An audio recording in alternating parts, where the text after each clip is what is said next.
ich bin Van der Kurt. Ich male, ich bildhauere, ich mache Grafikzeichnungen. Ich bin sozusagen ein Aborigine, ein Ureinwohner von Stuttgart. Ich bin hier in Stuttgart West, da oben am Vogelsang geboren.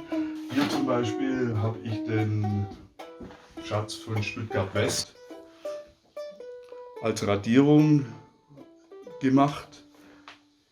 Das ist so eine Streusandkiste von der Stadt Stuttgart, die da draußen stand. In der Zwischenzeit ist die alles schon verschwunden. Diese Radierung ist praktisch schon ein historisches Dokument. Nach dem Schatz von Stuttgart West habe ich mir den Feuersee vorgenommen. Das ist ein kleiner Löschteich mitten in Stuttgart. Und was nicht mal die Stuttgarter wissen, was nur ich weiß, ist, dass in diesem Löschteich ein Ungeheuer lebt. Das ist die Ewigkeit aus meiner braunen Periode.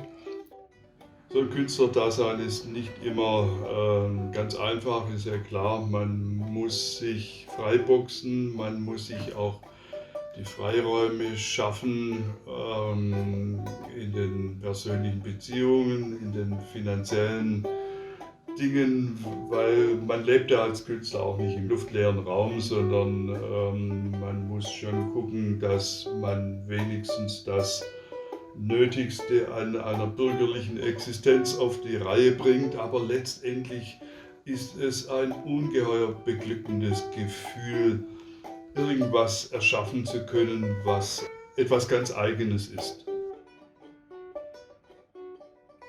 Was ihr hier an der Wand hängen seht, sind die Bilder von meiner letzten Phase.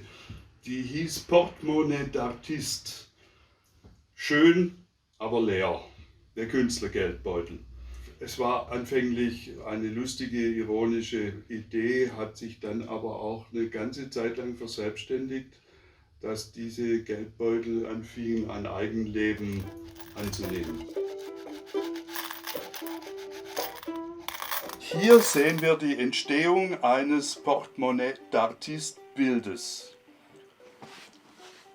Da ist der Meister gerade bei der Arbeit, er malt bei Kerzenlicht, denn der Außendienstmitarbeiter des Energieunternehmens ist gerade dabei, dem Künstler den Strom abzuklemmen, da er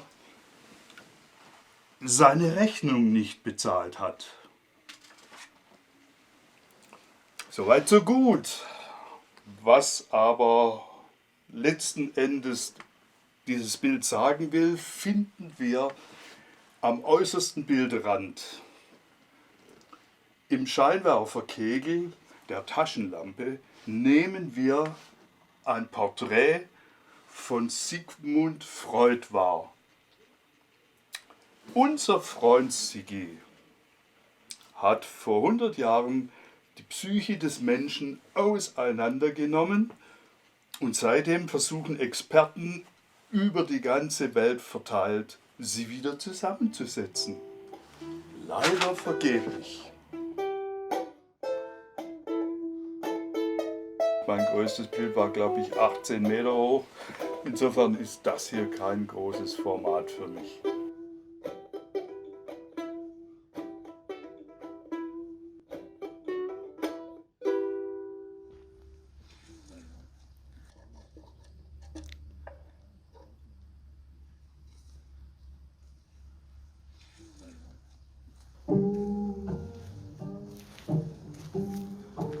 Ich habe angefangen, Grafikdesign zu studieren in einer Zeit, als es noch keine Computer gab.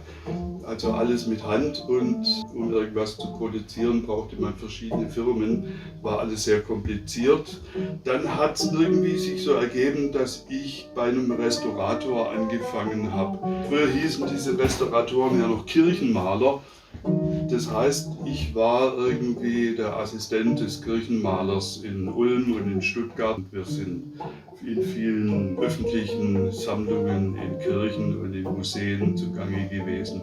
Und dann habe ich noch angefangen, Kunst zu studieren. Malerei, Bildhauerei, Stuttgarter Kunstakademie, wunderbare Einrichtung, wo ich auch unglaublich viel Handwerkliches mitgekriegt habe.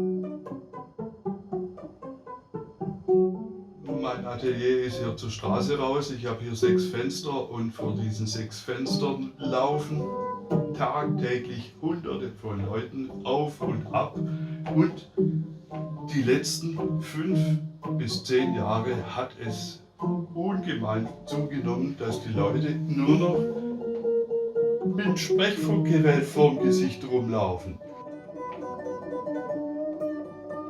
Und ich bin schon während des Studiums, da war die bildende Kunst ja ziemlich in Aufruhr, immer ganz gern gegen den Strom geschwommen. Ich habe Druckgrafik gemacht, ich habe hauptsächlich gegenständlich gearbeitet und ich habe in meiner Bildhauerei auch figürlich gearbeitet.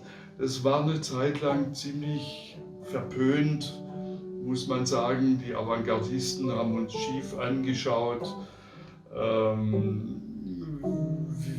Ich habe und etliche Freunde haben sich aber da einfach vehement dagegen gestemmt und haben ihre Richtung weiterverfolgt.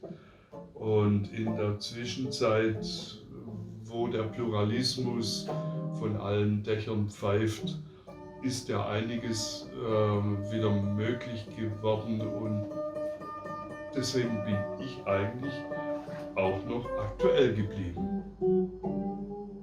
Ich bin ja auch schon seit über 30 Jahren. Angefangen haben wir hier, um eine Kupferdruckerei aufzumachen für Radierungen, für künstlerischen Druck. Hier stand früher eine Kupferdruckpresse, im zweiten Raum auch. Bei Veranstaltungen mache ich hier ein bisschen Wasser rein oder mit einer Watte und dann kommt da eine Blume rein. Dann haben wir hier eine schöne Blumenwand. Ich war 20 Jahre lang dafür zuständig, das Zirkusportal des Weltweihnachtszirkus zu dekorieren. Das hat natürlich bei mir tiefe Spuren hinterlassen.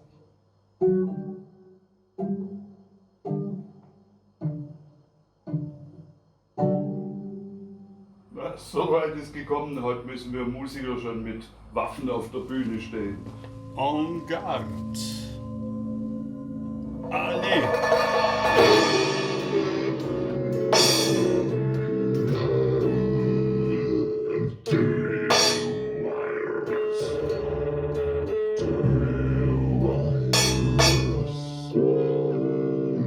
Wir schreiben gerade das Jahr 2021. Wir sind hier auf dem Höhepunkt mit diesem Coronavirus und wir können alle nicht nach draußen gehen. Ich habe diese Zeit genutzt und habe meine Skulpturen entwickelt und jetzt als krönender Abschluss arbeite ich an dieser Freiheitsstatue. Ich will es eigentlich höher haben. Habe hier drin aber nur 2,50 Meter Raumhöhe. Das heißt, ich baue die zweiteilig. Die kriegt noch einen Sockel, wo ich sie dann draußen im Freien auf 3 Meter aufstellen kann. Einfach ein Mannequin, der sich befreit. Und ich hoffe, dass ich die Statue bis zum Ende des Lockdowns, der uns gerade so arg in Atem hält, fertig kriege. Wenn es dann passt, dann können wir eine öffentliche Denkmalsenthüllung hier im Freien im März, April machen. Da freue ich mich riesig drauf. Ich habe jetzt hier schon mal angefangen, den Kopf da oben zu positionieren. Das hier gibt der Hals, das ist die Schulter und das ist der obere Brustumfang. Dann gehen wir runter zu den Armen und was ihr hier schon vorgefertigt seht, sind die Hände, die sich praktisch auf dieser Kiste so aufstützen. Und dieses endlich frei sein, das will ich mit dieser Figur ausdrücken. Zum Schluss werde ich mit so Hasengitter die Oberfläche und die tatsächliche Figur formen. Dann werde ich Papier drauf kaschieren und über dem Papier werde ich dann anfangen mit verschiedenen Modelliermassen die Figur auszubilden. Den Titel, den habe ich in Betonbuchstaben bereits fertig gegossen. Dann lade ich den Pinsel an meinem Bart elektrostatisch auf, sodass es am Pinsel haften bleibt. Diese Art der Vergoldung, die habe ich während meiner Praktika als Restaurator gelernt, als wir in Kirchen und Schlössern unterwegs waren. Je glatter der Untergrund ist, desto glänzender wird das Gold.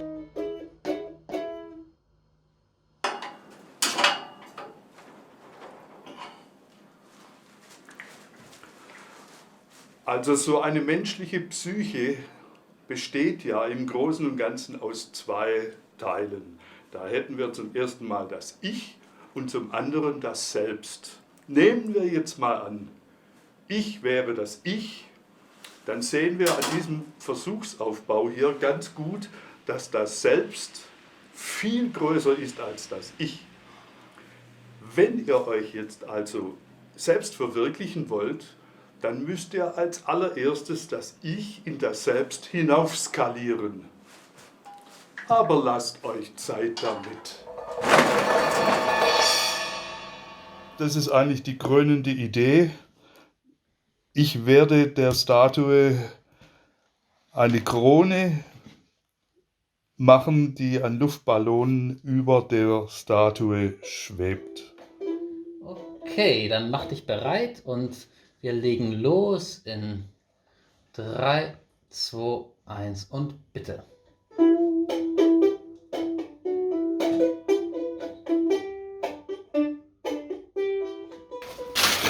Das ist meine erste und beste Ukulele. Die hat mir Siegfried Dessel hier in Stuttgart 1995 gebaut. Das ist eine Mischung aus Tapetenkleister und Tuchbinderleim. Dadurch, dass das Packpapier sich zusammenzieht um diese Drahtarmierung herum, wird der ganze Korpus schon durch das Papier unglaublich stabil. Wir haben jetzt Mitte März, der sogenannte Lockdown wird ja von Woche zu Woche verlängert. Es gibt mir aber die Möglichkeit, diese Sache in ganzer Ruhe zu Ende zu bringen. Das ist mein Lieblingsplatz hier. Ich sitze hier, wie ich immer so gern sage, auf der Pole Position. Ich bilde mir immer ein, das sei ein Regiestuhl und ich dirigiere das ganze Treiben hier. Aber das muss man ja nicht gleich an die große Glocke hängen. Das schneidest du raus.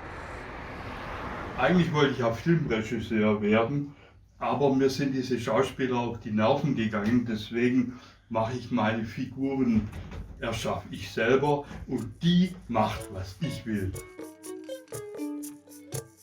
Diese Teekanne, die stand neulich da draußen, direkt vor meinem Atelier. Die wollte jemand loswerden, hat ihn auf den Sperrmüll gestellt und dann habe ich die gesehen, habe ich gesagt, oh du schöne, hübsche, arme Teekanne, du könntest doch jetzt mit zu uns ins Set kommen. Das Einzige, was ihm gefehlt hat, war dieser Nippel, den habe ich jetzt dran gebaut. Und jetzt ist sie voll integriert im Set. Wir haben heute den 22. März 2021. Heute haben unsere Beamten beschlossen, dass wir die nächsten 4 Wochen auch wieder zu Hause bleiben müssen. Mir ist es egal, dann kann ich die Statue in aller Ruhe fertig kriegen. Diese letzte Pampe, die ich jetzt gerade hier auftrage, die wird ziemlich hart, sodass die Skulptur dann dem Wetter und dem Vandalismus trotzen kann. Ihr werdet euch sicher wundern, warum ich heute in Grün bin. Ganz einfach, mein Paradeoverall darf nicht schmutzig werden. Auf die Idee, Denkmäler zu machen, kam ich, weil ich eine andere Art von Denkmal haben will. Denkmäler sind normalerweise vorgesehen für berühmte oder weniger berühmte Persönlichkeiten, die aus irgendeinem Grund der Nachwelt erhalten bleiben. Aber ich möchte diese Denkmäler für den ganz normalen Menschen machen. Da stehen also ganz normale Menschen wie du und ich auf dem Sockel und nicht Schiller, Goethe oder Baudelaire oder Willy Brandt. Ich habe den Vandalismus von vornherein eingeplant. Deswegen habe ich auch eine Arbeitsweise und ein Material gewählt, was leicht für mich zu reparieren ist. Aber ist doch witzig, dass man so eine Statue trennen kann, gell? Ja, natürlich. Ist ja auch nicht, ist ja auch nicht so. Guck mal, da ist ein neuralgischer Punkt, das sehe ich schon. Beim Bauch, wo er so. Ja. Ich hab heute früh ein Tonband aus den 60ern gehört mit einer Sendung, in der sie die Zauberflöte analysieren, die Oper. Und es war so ein interessantes, so ein intellektuelles Kunstverständnis, wo sie von Mozarts vermutlich metaphysischem Erlebnis beim Schaffen seines Werks sprachen. Weißt du, 19. Jahrhundert Kunstbetrachtung, zumindest in der Tradition. Ich habe gerade überlegt, sie sagten sinngemäß, dass ein Künstler beim Schaffen seines Werkes im Idealfall auch ein metaphysisches Erlebnis hat. Und das wollte ich dich fragen, was hältst du von so einer Kunstbetrachtung? Das ganze Leben ist metaphysisch. Ja. Also, wenn man so gestrickt ist wie ich.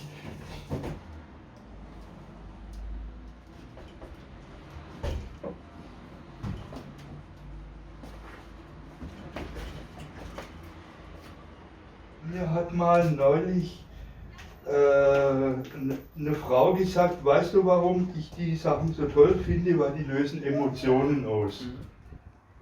In irgendeiner Art und Weise. Und da hat sie recht. Ich glaube, das ist ja auch das Ziel von Kunst an sich. Ah, ja. Na, okay. Lässt sich streiten. Ja. Es gibt so viel kopflastige Kunst. Oh, oh Gott.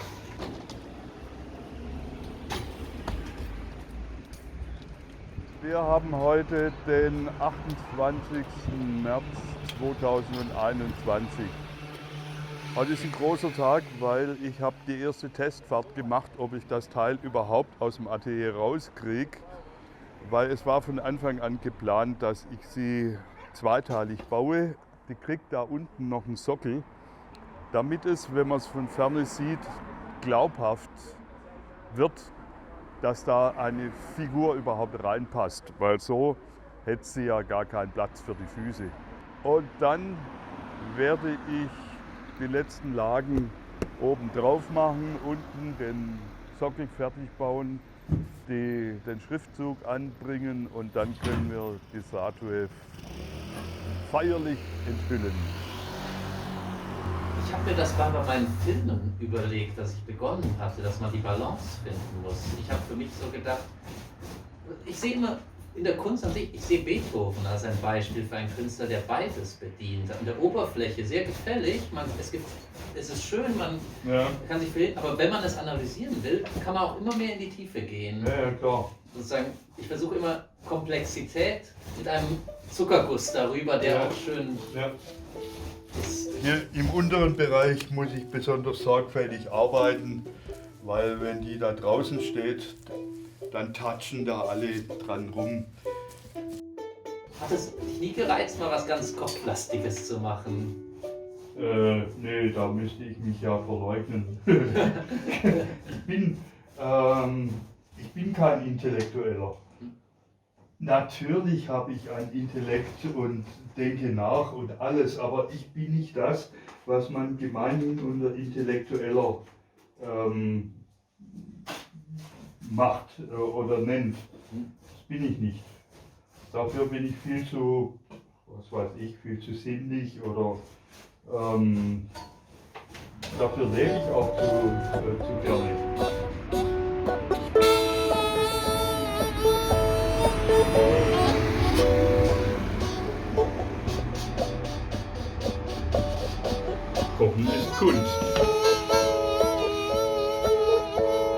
Heute gibt es Falafel mit Tzatziki. Seit neuestem besitze ich eine Falafelkanone. Ich glaube, ich schneide einfach Szenen hinein, wie wir tanzen. Dann sieht es nach Stimmung aus. Ich bin Kosmopolit und so ist auch meine Küche. Okay, ich glaube, das reicht. Spaß, was ist das denn? Wir machen das doch hier nicht zum Spaß. Erzähl mal, wie war es in den 70ern? Lustiger! Juhu! 100 Followers!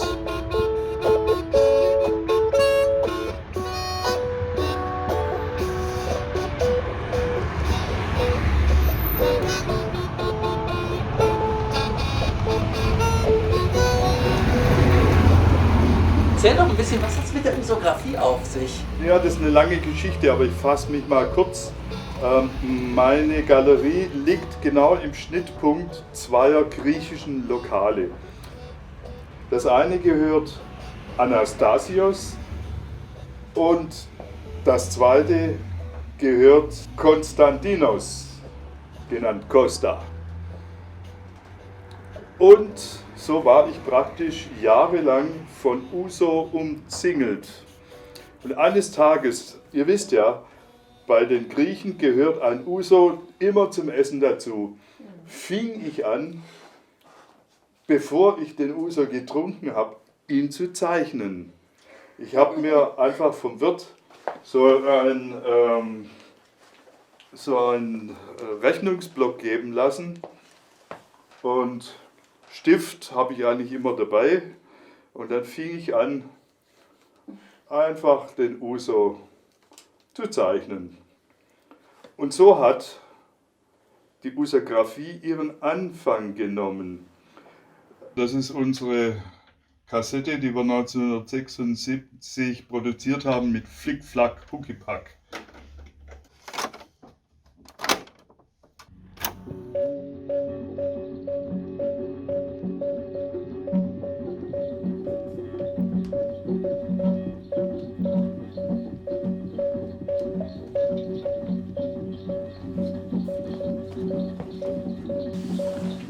So, jetzt kommt. Jetzt zeig mal. Jetzt zeige ich dir mal was. Weg. Und in wie vielen Kneipen war das? Das war in einer einzigen, drüben, Okay. drüben im Augustin.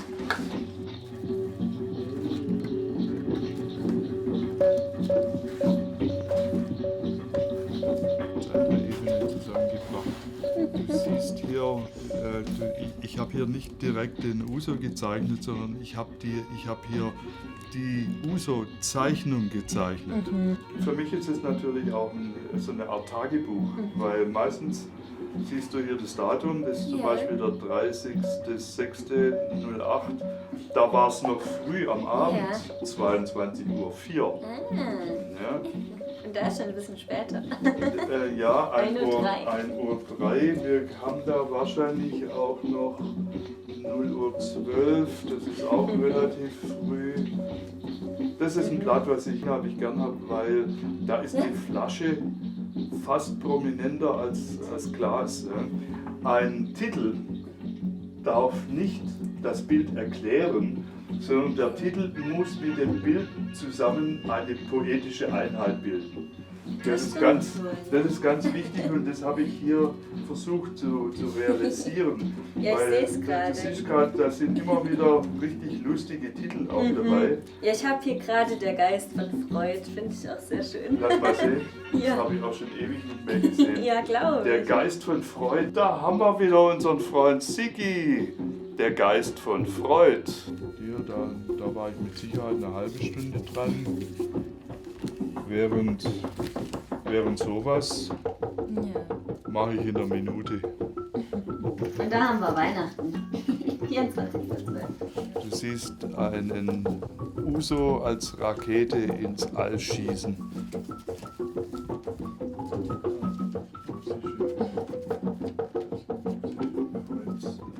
Ich schätze mal, da kommen ganz leicht mal 400 Stück zusammen. Ja, es sind schon einige. Als die Usographie mit den ganzen Gläsern mal langweilig wurde, habe ich eine Schnittzeichnung durch den Uso gemacht. Hier habe ich noch einen halben Uso zu dem anderen. Das ist der Usograph. Das da sind meine Kredite, die man beim Wirt hat. Das heißt, wenn man kein Geld hat, dann kann man sagen, so hör zu, ich bezahle in 2 Wochen, mach mir einen Deckel. Und dann schreibt er jedes einzelne Getränk mit den Beträgen drauf. Und normalerweise verreißt er die, wenn du bezahlt hast, und wirft sie weg. Aber ich habe sie ihnen dann immer für den Gesamtbetrag abgekauft, weil sie für mich ein Teil der Usographie sind. Irgendwann habe ich angefangen, sie durchzunummerieren. Hier sind wir schon bei Nummer 280. Wie lange hast du das gemacht mit den Usographien? Ich schätze mal so in einem Zeitraum von 4 Jahren. Das ist eine ganz schön lange Zeit. Ja, und zwar bis zu dem Zeitpunkt, wo meine Ärztin mir nahegelegt hat, es vielleicht mal bleiben zu lassen. Es sei gesünder. Normalerweise trinke ich nämlich ausschließlich Tee. Costa und ich, wir sind irgendwann mal zum Schluss gekommen, dass der größte Feind, den wir haben, ist unser Briefkasten. Weil außer Rechnungen ist da nie was drin. Deswegen ist das der Künstlerbriefkasten. So, wir haben jetzt inzwischen den 4. April. Eigentlich wollten wir in der Sonne sitzen, aber jetzt schneit es schon wieder.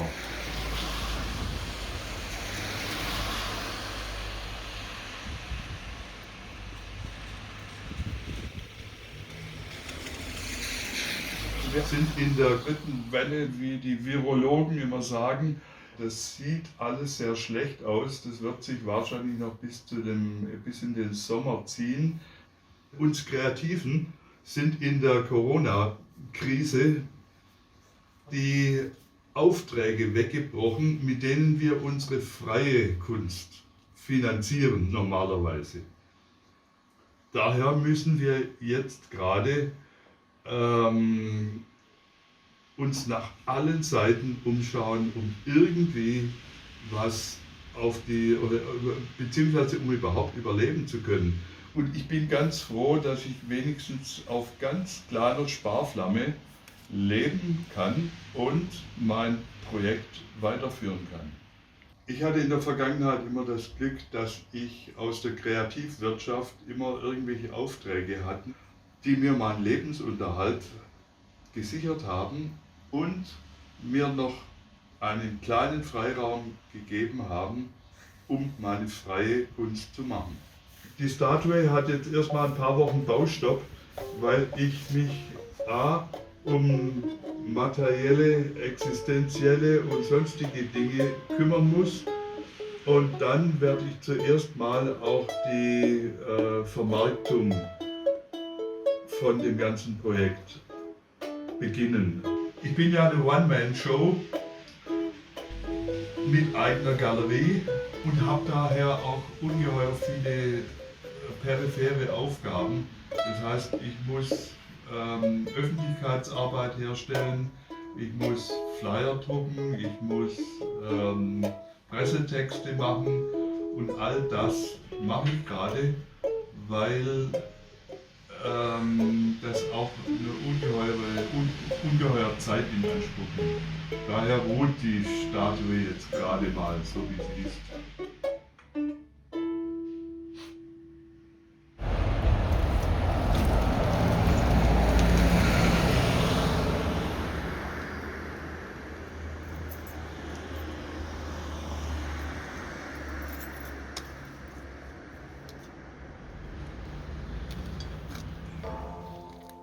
So, was wir hier sehen, ist auch ein Schatz von Stuttgart West. Da bewahrt die Stadt Stuttgart Gold und Edelsteine darin auf. Ich habe in den 70er Jahren mal im Remstal im Naturschutzgebiet ein wunderschönes Grundstück angemietet, habe mir einen großen Bauwagen gekauft, mit der Absicht dort zu leben. Ein halbes Jahr ging es gut und dann stand das Baurechtsamt mit der Polizei vor der Türe. Und dann war Schluss mit lustig. Den Schatz, den wir da unten gesehen haben, der ist ja schon geplündert worden. Deswegen hat die Stadt Stuttgart jetzt an dem ein Vorhängeschloss dran gemacht. Also in Stuttgart West ist es in der Zwischenzeit zu einer festen Einrichtung geworden, dass Leute Dinge, die sie nicht mehr brauchen, zum Verschenken auf die Straße stellen.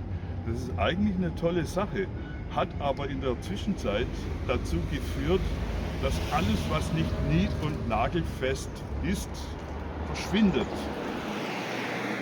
Wir kommen jetzt in die Vogelsangstraße. Hier bin ich aufgewachsen. Das ist mein Geburtshaus. Da habe ich mit meinen Eltern gewohnt, im 2. Stock. Und irgendwann, als ich größer wurde, bin ich dann hochgezogen in eine dieser Dachluken. Da habe ich dann ein kleines Zimmer gehabt. Damals hatte ich noch keine Ukulele, da spielte ich Mandoline. Hier habe ich als Kind immer Fußball gespielt, weil das hier so unheimlich donnert und dröhnt.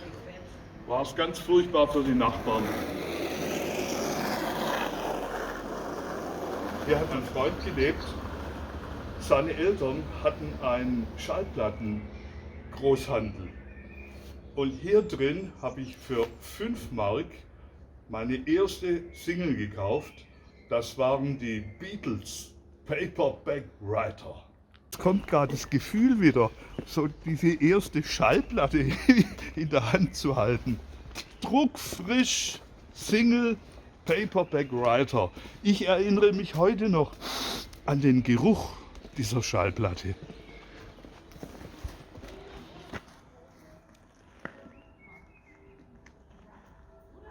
Auch dieses Sofa wolle weg, aber ich kann es nicht gebrauchen. Also in der Nachkriegszeit fing Stuttgart West an, schon eine etwas feinere Wohngegend zu werden. Was zur Folge hatte, dass hier sehr viele bürgerliche Leute gewohnt haben. Und es war ziemlich, ich sage aus heutiger Sicht muss ich sagen, ungeheuer spießbürgerlich. Für uns Jugendliche waren die 60er Jahre und die 70er eine schreckliche Zeit. Weil wir fingen an, gegen unsere Eltern und gegen das Establishment zu rebellieren. Wir haben neue Wege versucht zu gehen. Hier war früher eine Bäckerei. Wenn ich da mit meinen langen Haaren reingegangen bin, dann hieß es immer: Und was will denn das Fräulein? Dann verfiel dieses Bürgertum immer mehr, weil die Leute meiner Ansicht nach wahrscheinlich aufs Land oder in die Peripherie gezogen sind. Und dann kam die Zeit, als immer mehr Leute mit Migrationshintergrund hierher zogen. Und dann ist es passiert, dass die Immobilienpreise explodierten. Das ist die Paul-Gerhardt-Kirche. Hier bin ich getauft und konfirmiert worden. Inzwischen ist die Gentrifizierung hier weit fortgeschritten. Sobald hier irgendein Altbau frei wird, weil die Leute ausziehen, weil sie sich die Miete nicht mehr leisten können, wird hier renoviert und die Wohnungen werden fürs Dreifache weitervermietet.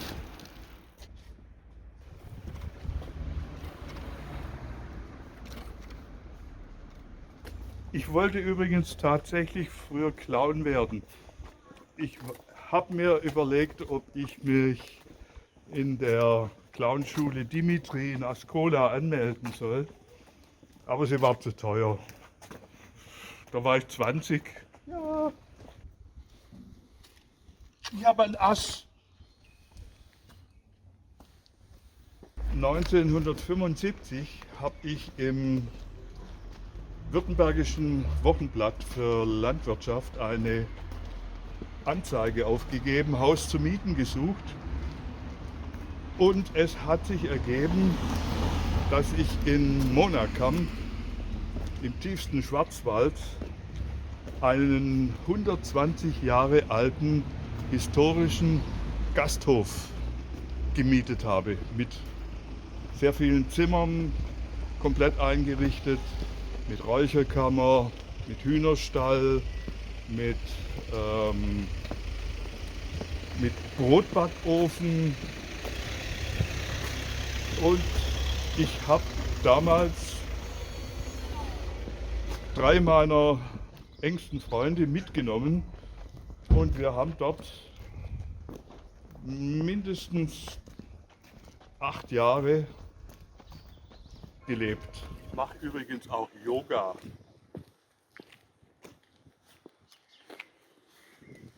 Das könnte eigentlich ein neues Filmgenre werden. Sperrmüll-Movies. Ich habe Kunst gemacht. Meine Freunde haben von Kunsthandwerk gelebt. Die haben ihre Produkte auf Märkten verkauft. Wir haben angefangen, unser eigenes Brot zu backen. Wir haben im Garten hinter dem Haus Gemüse angebaut. Wir haben Hühner gehalten und hatten Eier. Wir haben versucht, ein bisschen uns ins Dorfleben zu integrieren, was aber nicht immer ganz einfach war. Die werde ich nicht wieder ablegen. Und als ich dann an der Kunstakademie in Stuttgart aufgenommen wurde, habe ich anfänglich noch eine Zeit lang hin und her gependelt, bin aber dann wieder nach Stuttgart gezogen. Hallo Moskau, bitte kommen. Ich wollte eigentlich klauen werden, aber das war zu teuer. Wir haben jetzt Mitte April. Wegen der Corona-Pandemie ist ab morgen Ausgangssperre ab 21 Uhr. Deswegen nutze ich diesen Abend noch ausgiebig zu einem Spaziergang. Ich weiß gar nicht, wie viele Leute denken werden, dass das hier alles auf einem Handy gefilmt ist. Eins der Probleme wegen der Ausgangssperre ab morgen ist, dass ich jetzt heute das ganze nächtliche Material filmen muss. Also auch Straßenbilder bei Nacht und so weiter. Ja. Und morgen geht es einfach nicht. 21 Uhr muss ich zu Hause sein. Genau. Deswegen müssen wir die Show komprimieren. Ja. So, und hier ist der Tatort. Da drüben in Augustin ist die Usographie entstanden. Leider seit einem Jahr wegen der Pandemie geschlossen. Und hiermit ist unser kleiner Rundgang für heute beendet. Von meinem Geburtshaus bis zu meinem Atelier sind es gerade mal 500 Meter. Da könnte man praktisch sagen, der Künstler fiel nicht weit vom Stamm. Ich sehe gerade, das ist eine Zeichnung von 1982.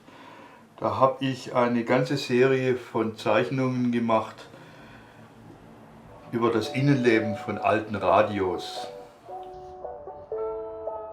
Hier ist der Tatort, hier hat die Usographie ihren Anfang genommen und ihr Ende. Hier seht ihr mein Werkzeug, das war hier drin. Da ist noch eine. Und da ist ein Gedicht, das habe ich auch mal gemacht. Nichts lebt lange, nur die Armut. Der Reichtum ist scheu wie ein Reh.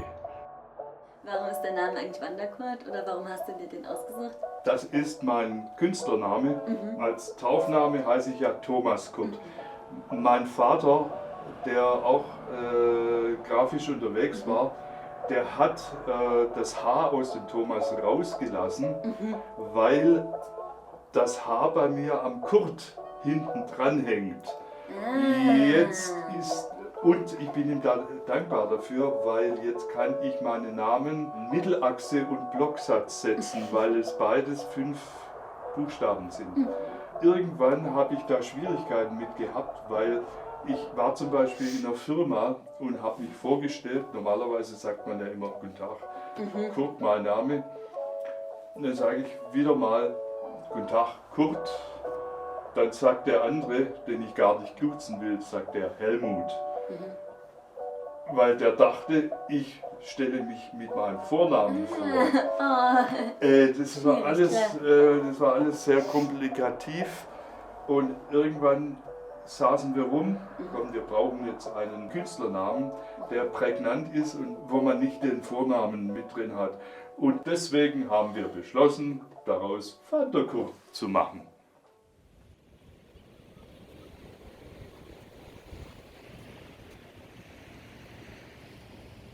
Seit 12 Jahren habe ich ungefähr 12 Garnelen. Die älteste ist tatsächlich 12 Jahre alt. Mit diesem Aquarium wollte ich eigentlich, dass man einfach in meinem Nachruf irgendwann mal sagen kann, der Künstler Van der Kurt aus Stuttgart-West lebte mit Garnelen zusammen.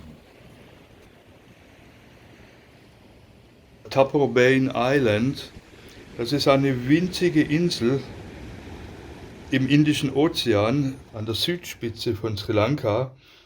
Das ist ein magischer Ort, da hat ein Botaniker aus dem viktorianischen England gelebt. Der wurde dort praktisch exiliert und dieser Botaniker, das war ein sehr bedeutender Mann, der hat dort einen inzwischen total verwilderten Garten angelegt. Und ich habe dort eine Zeit lang gelebt. Und wenn ich hier auf dieser Steinbank saß und auf den Indischen Ozean rausgeschaut habe, dann war mir bewusst, dass jetzt bis zum Südpol nur noch das Reich Neptuns kommt.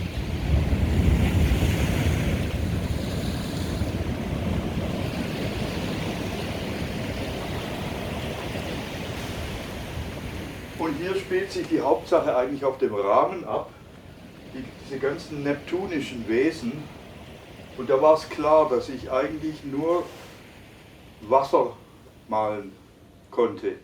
Da Wasser aber durchsichtig und formlos ist, musste ich einen Sturm aufziehen lassen, um das Wasser sichtbar zu machen.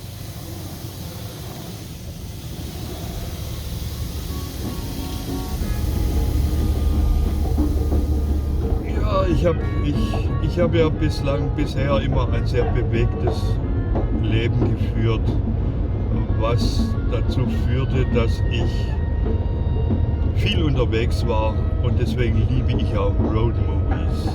Wie fühlt sich eigentlich für dich an, diese Reise in die Vergangenheit, die wir machen, wie du immer mehr alte Werke heraussuchst?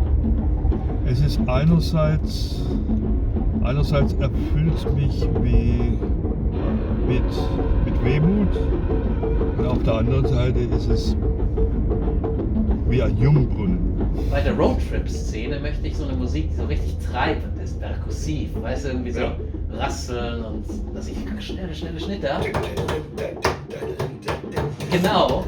So, wir fahren gerade zu meinem Bildermagazin, wo ich die Arbeiten der letzten Jahrzehnte eingelagert habe. Da unten ist übrigens die Kunstakademie Stuttgart. Interessanterweise ist die nicht von einem Architekten geplant worden, sondern die hat ein Maler entworfen und bauen lassen. Und man sieht das auch, finde ich. Ich war, als ich das Studium an der Kunstakademie angefangen habe, eigentlich schon fast ausgebildet. Ich konnte ja schon zeichnen und die wichtigsten künstlerischen Techniken und Dinge hatte ich schon drauf. Ich habe die Zeit an der Kunstakademie genutzt, die ganzen Werkstätten zu durchlaufen und habe hauptsächlich das handwerkliche Dinge dort gelernt. Das Künstlerische stand eben nicht so sehr im Vordergrund, sondern wir haben es uns auch sehr gut gehen lassen. Mein Professor hat eines Tages zu mir gesagt, ich weiß gar nicht, was ich Ihnen noch beibringen soll. Dann habe ich zu ihm gesagt, doch, eines wüsste ich noch.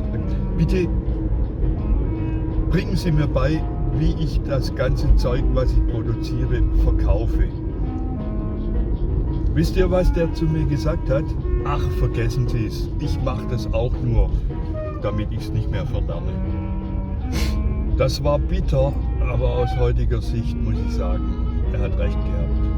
Ich werde irgendwie traurig. Ich meine, ich gebe mich den Gefühlen nicht hin, sondern beobachte sie eher und kann auch weiter filmen. Aber hier in der Gegend wohnte die bisher letzte Frau, die ich so richtig geliebt hatte. Und naja, seitdem bin ich zynischer geworden. Vielleicht realistischer, ich weiß nicht. Ja, sag realistischer. Realistischer, ja. Ja. Und dann praktisch, genau, dass sie praktisch dann richtig mit so einem Puff aufhört und wir kamen dann in harten Schnitt zu dir bei den Gemälden. Krieg ich hin.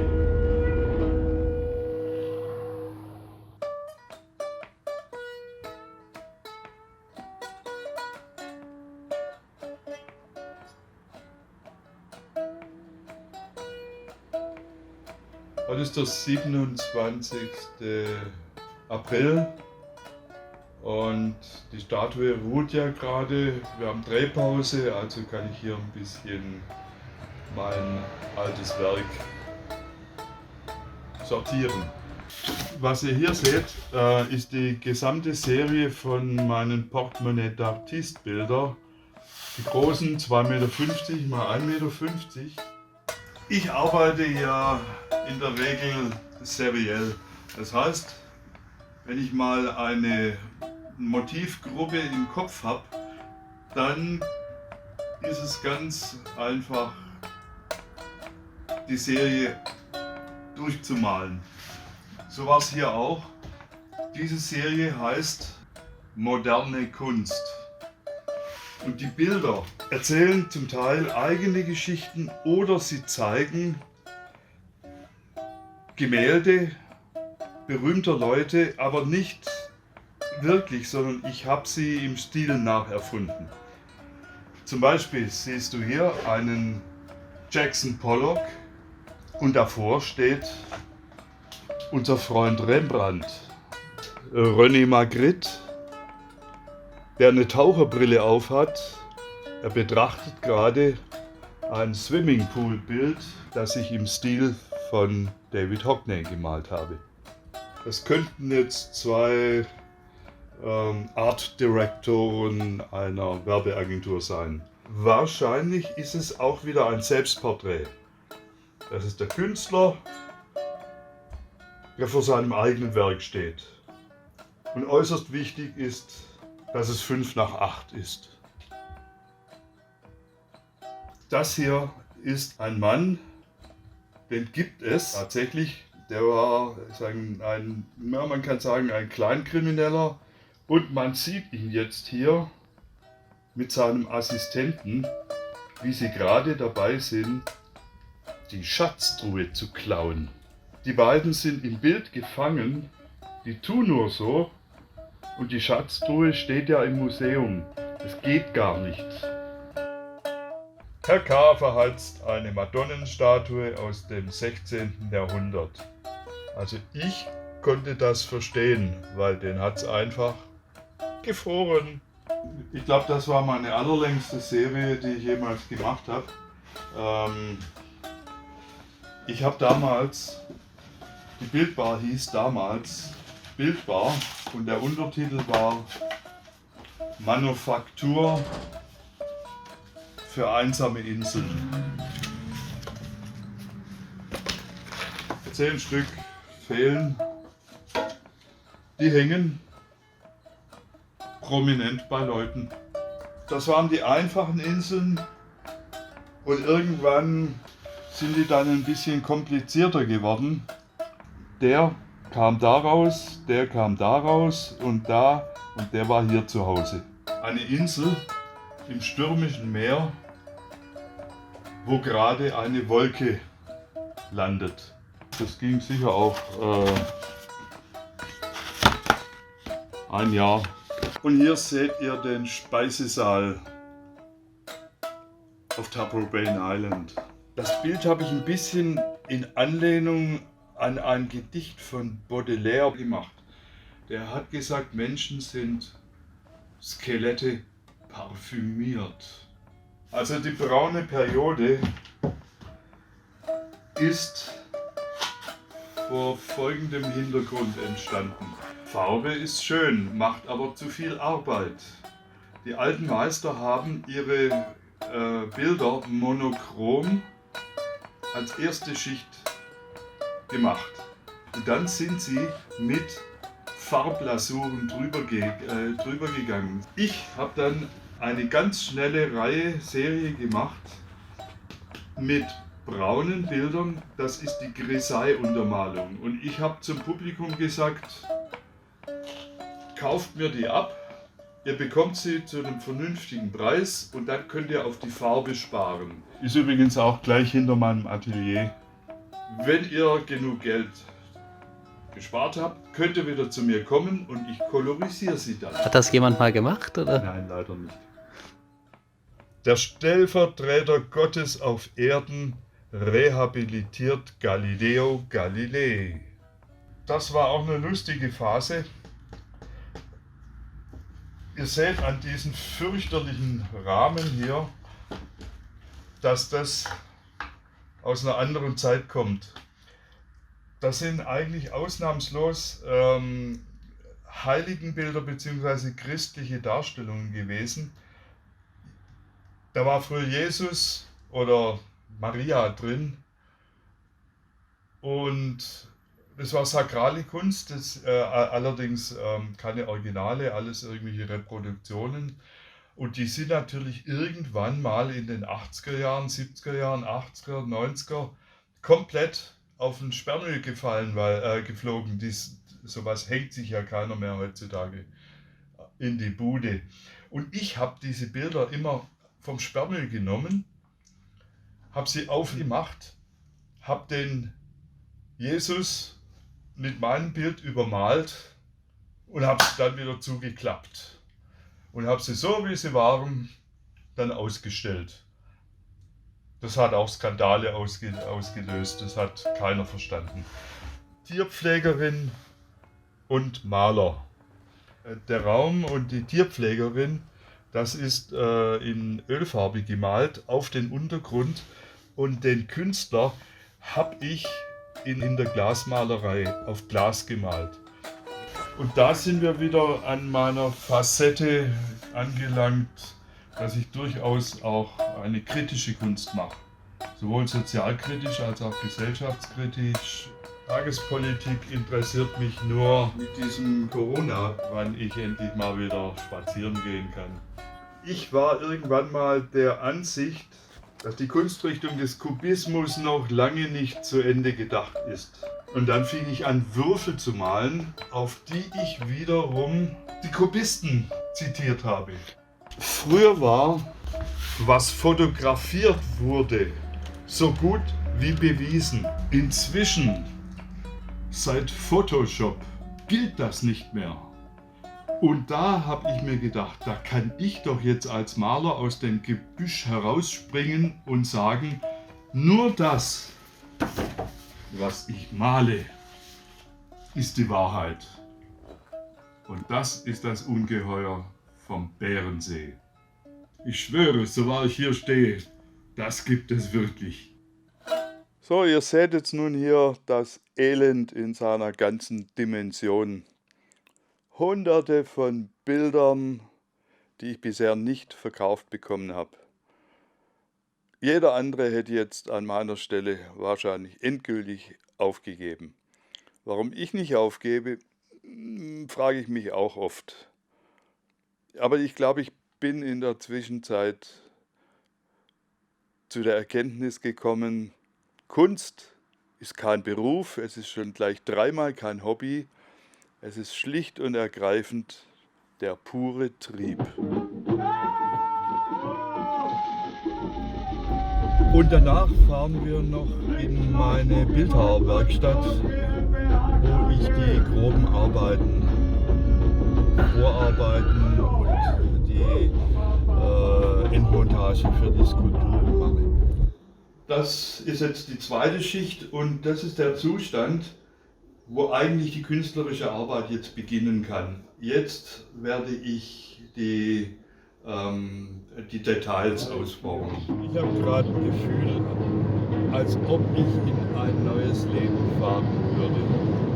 Also hier befinden wir uns in der Bäckerei Lückscheider in Ludwigsburg, wo ich eine ständige Wechselausstellung hängen habe. Die abstrakten Künstler, die haben es ja einfacher. Die nageln was an die Wand und sagen, guck mal, was für einen schönen Klecks ich gemacht habe. Den Rest überlasse ich dem Publikum, dem Betrachter und seiner Fantasie, sofern er überhaupt eine hat. Bei mir ist es anders, ich bin ein Geschichtenonkel, ich erkläre gerne. Und da drüben sehen wir den berühmtesten Knast Deutschlands, Stammheim.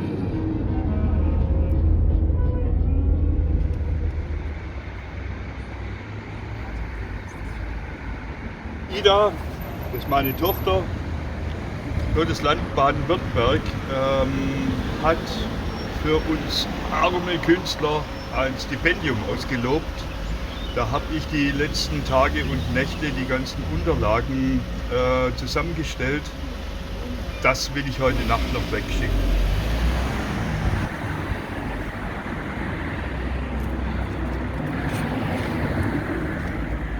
Ich habe neulich mal einen ganzen Stapel von deinen alten Kinderzeichnungen gefunden und ich war unheimlich überrascht.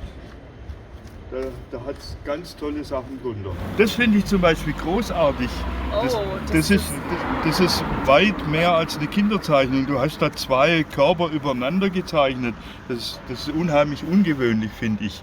Ja, sieht sehr tänzerisch aus. Ich finde auch diesen 1-Euro-Schein sehr interessant, den ich da daneben oder was auch immer das sein soll. Soll das Bezahlung sein? Aber ich habe immer sehr viel Spaß an Kunst gehabt, also habe es auch immer noch.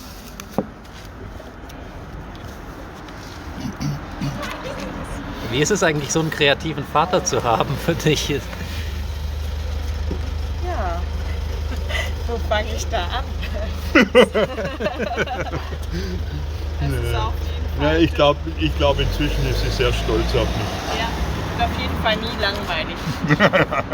Das ist eine schöne Zeit. Sieht ein bisschen nach Hundertwasser aus. Super, ja. Was hast du da? Jetzt möchte ich auch meine Kinderbilder zeigen. Ich mach's mal von hier aus. Bitte. Ich will jetzt auch meine Kinderzeichnungen zeigen. Der Alexander, unser Filmemacher, ist sehr pflegeleicht. Nur ab und zu muss ich ihn mit Schokolade füttern. Mein Vater war ja auch Künstler. Die Begabung kommt nicht von ungefähr. Und er hat schon von Anfang an meine Bilder gesammelt. Hier sieht man zum Beispiel eine Zeichnung, da hat mein Vater darunter geschrieben, das war das dritte Bild, was ich überhaupt in meinem Leben gezeichnet habe. Hier zum Beispiel steht sogar das Datum. Thomas, Oktober 1960. Da war ich 5 Jahre alt. Das ist mein zweites Bild gewesen. Das ist Weihnachten. Ich sehe gerade Dezember 1961. Das ist mein Leben. Und nachher zeige ich dir mein bestes Selbstporträt, was ich jemals gezeichnet habe. Das ist entstanden an der Kunstakademie in den 80er Jahren.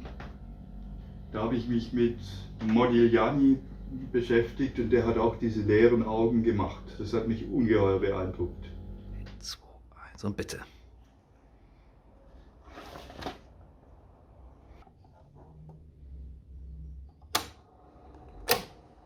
Du hast mich gerade gefragt, wie groß mein Werk denn ist. Ich weiß es nicht. Ich kann es nur schätzen. Ich schätze mal 300 Ölgemälde, 200 Aquarelle, farbliche Gouachen. Oh, ein Aquarell! Temperabilder. Dann habe ich mit Sicherheit 2000 Zeichnungen, ca. 400 Usografien, was natürlich auch wiederum in die Zeichnungen reingehört. Das sieht mir aus, als ob das irgendwie an Silvester stattgefunden hat, wo wir Raketen haben steigen lassen. Dann habe ich einfach 4 Usos steigen lassen. Voll gut. Und hier habe ich tausende von Dias drin, weil ich war auch eine Zeit lang als Fotograf unterwegs. Und seit neuestem, da ich ja im Augenblick gerade als Bildhauer unterwegs bin, habe ich circa 30 Skulpturen, die jetzt gerade auf ihre große Veröffentlichung warten.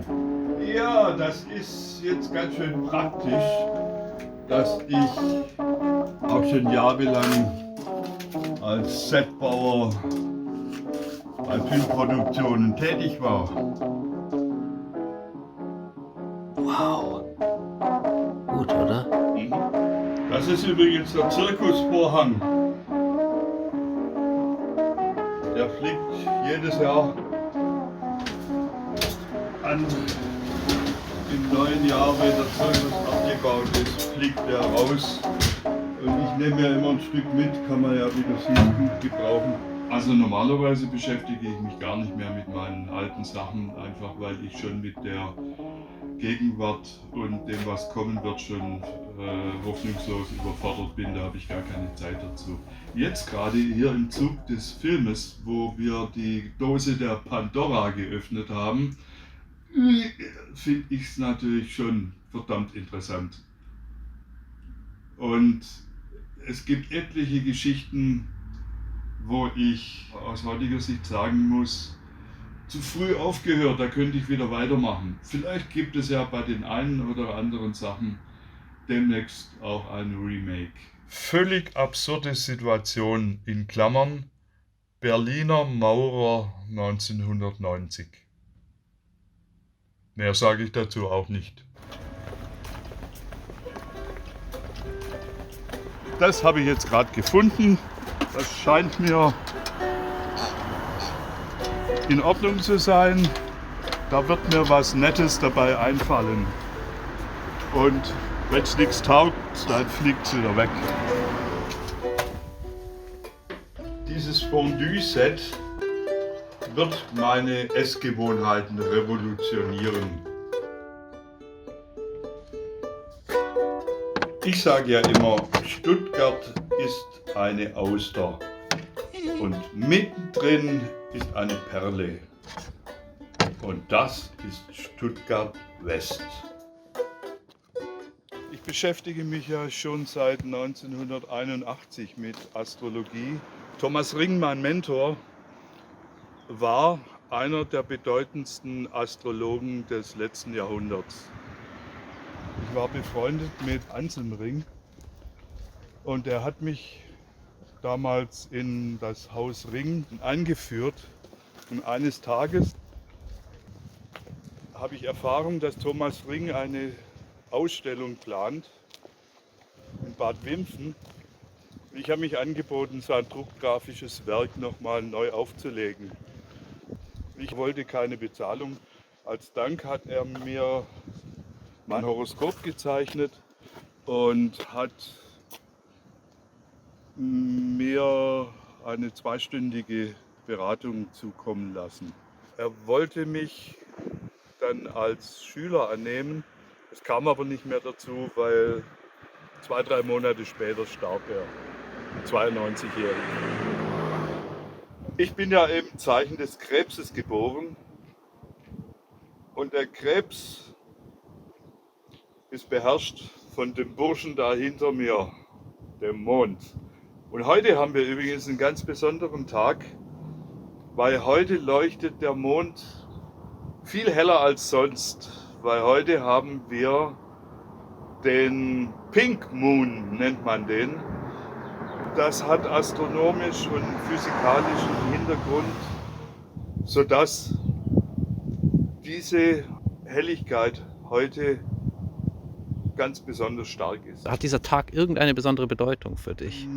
Nur insofern, dass ich am Vollmond eigentlich immer aufgekratzt bin. Da kann ich nicht schlafen oder spät erst einschlafen. Früher habe ich da immer besonders viel getrunken. Und heute freue ich mich einfach nur drüber, weil ich habe eine Beziehung, eine innere Beziehung zu diesem Gestirn oder zu diesem Trabanten. Guten Tag, Phönix, meine Asche, mein Name.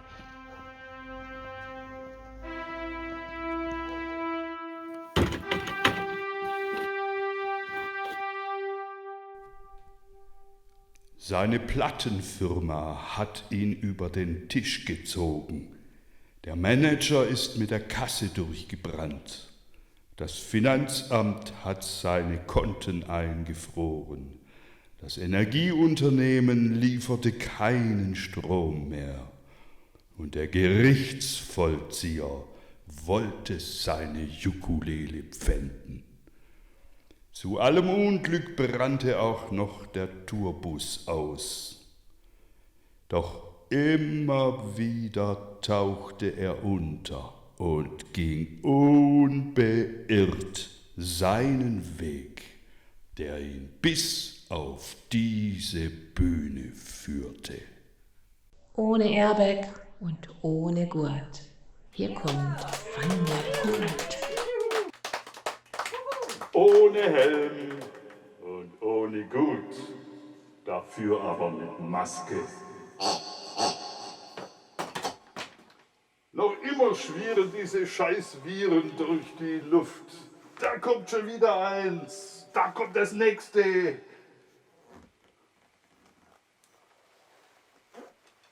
Es ist ein schwerer Schlag für die Kultur, aber schweren Herzens müssen wir dieses Konzert leider absagen. Ich hau mich jetzt erstmal aufs Musikerohr. Geld zurück!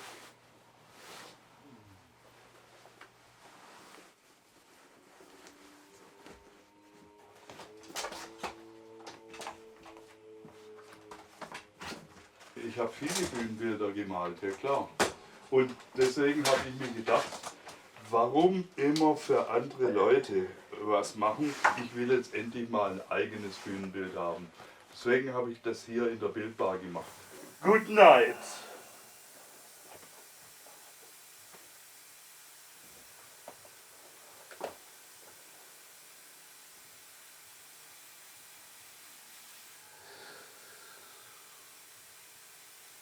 Das ist Bodie, das ist die letzte authentisch erhaltene Westernstadt, die die Amerikaner zu einem Freiluftmuseum konserviert haben. Ich finde es so spannend, wenn Leute diesen Film sehen und meine vorherigen Filme kennen, werden sie sagen, oh, diese Szene ist eine Anspielung auf seine vorherigen mit der Wüste. Aber eigentlich kommt das Setting ja davon, dass du in Bodie warst. Ja, aber das ist jetzt im Grunde genommen genau derselbe Zufall, wie wir uns kennengelernt haben und wie der Film überhaupt entstanden ist. Das stimmt, ja. Du hast mich doch neulich gefragt, warum es mich immer wieder nach Stuttgart zieht, obwohl ich schon die ganze Welt gesehen habe.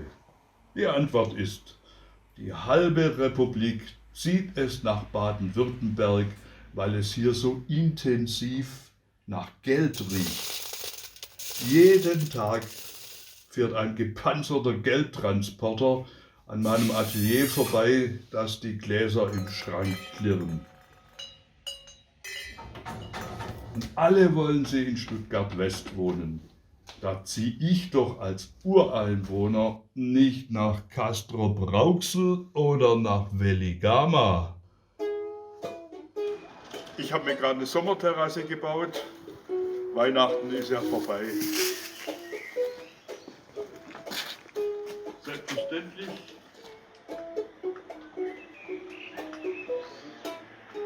Happy Lights.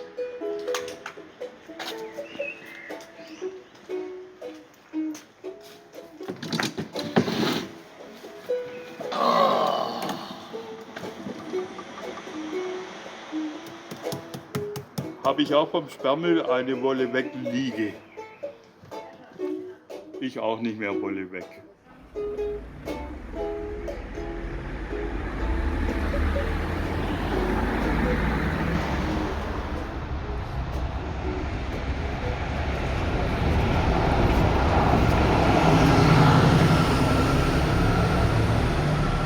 So, heute haben wir den 13. Mai und schon wieder ist es ein großer Tag. Denn nach Wochen der Stagnation, sowohl in der Arbeit als auch in der Psyche, habe ich jetzt wieder frischen Elan, um das Projekt endlich zu Ende zu bringen.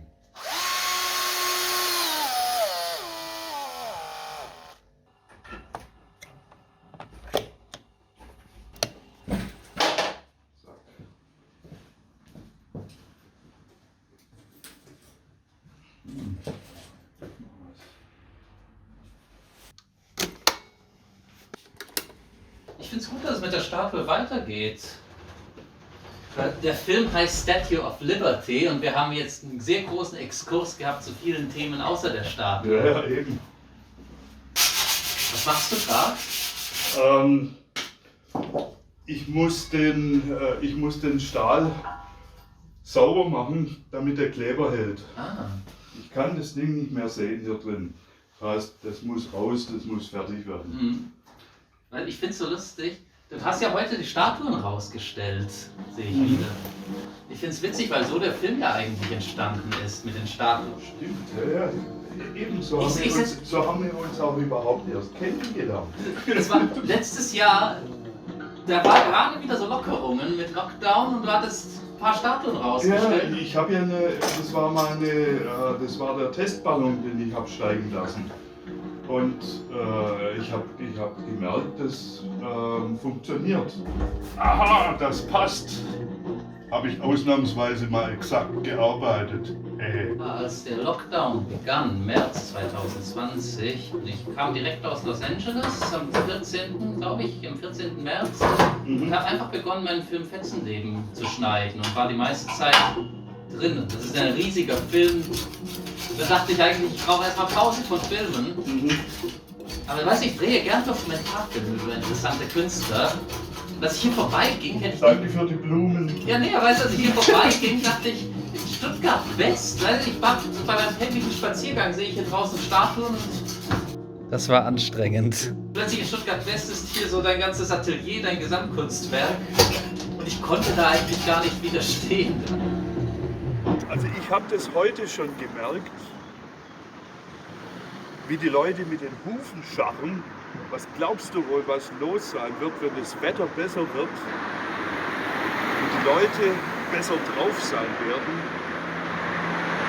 Da wird mal eine Bildbar brummen. Yeah. Und als Höhepunkt kamst du hier reingestiefelt und hast gesagt, guten Tag, ich bin Filmregisseur. Dann kamst du noch 2, 3 Mal. Und dann haben wir einfach angefangen zu filmen. Der erste Drehtag, da haben wir überhaupt nichts geplant. Da war ich einfach da und hatte dann die Idee, hey, ich nehme die Kamera oder das Handy und film dich mal bei ein paar Sachen. Ja, weil es war an dem einen Abend, wo du mir von der Statue of Liberty erzählt hattest und ich habe das Handy dabei gehabt und es ist ja eigentlich witzig, dass fast der ganze Film auf dem Handy gefilmt ist, inklusive dem Part hier. Ja. Fast ohne Vorbereitung. Ich komme vorbei und wir filmen was und ich schneide es und es baut sich so auf. Ja. Jetzt muss nur noch ein Dollar-Milliardär kommen und sagen, I came from New York City and I wanna buy all these lovely sculptures. Hast du denn eigentlich viel nachgedacht, dass wir mit Dreh begonnen hatten oder was? Nee. Denken überlasse ich anderen Leuten. Vor ziemlich genau 3 Monaten haben wir mit dem Dreh begonnen. Heute ist der 13. Mai. Wir haben am 13. Februar begonnen und die erste größere Kameraperspektive, die wir gefilmt hatten, nachdem ich so ein paar kleine Detailaufnahmen an dem Tag machte, war der Anfang des Films. Ich hatte eigentlich vorgesehen, dass du uns begrüßt, wir kommen zur Tür hinein und du bringst uns gleich zu deinem neuesten Projekt. Meine Assistenten haben heute frei. Aber beim Schnitt, schon später an dem Abend, habe ich dann gedacht, ich lasse den Film anders beginnen. Aber ja, das Erste, bei dem du geschauspielert hast, war eigentlich, dass du uns begrüßt. Grüß dich. Also nochmal kurz, Entschuldigung, und bitte. Ja, ich zeige euch jetzt mal die Freiheitsstatue 2.0, an der ich gerade arbeite. Das Gestell hier, das haben wir schon, also das Skelett ist schon mal fertig. Die Zeichnung sowieso, die Idee, alles gut. Ich habe jetzt als erstes mal angefangen, eine Zeichnung zu machen, damit ich mir über die Proportionen klar werde, weil ich habe hier, ich will es eigentlich höher haben, habe hier drin aber nur 2,50 Meter Raumhöhe. Das heißt, ich baue die zweiteilig. Die kriegt noch einen Sockel, wo ich sie dann draußen im Freien auf 3 Meter aufstellen kann. 3, 4. So, wir sind jetzt im letzten Bauabschnitt der Statue. Wir haben gerade das Material eingekauft für den Sockel.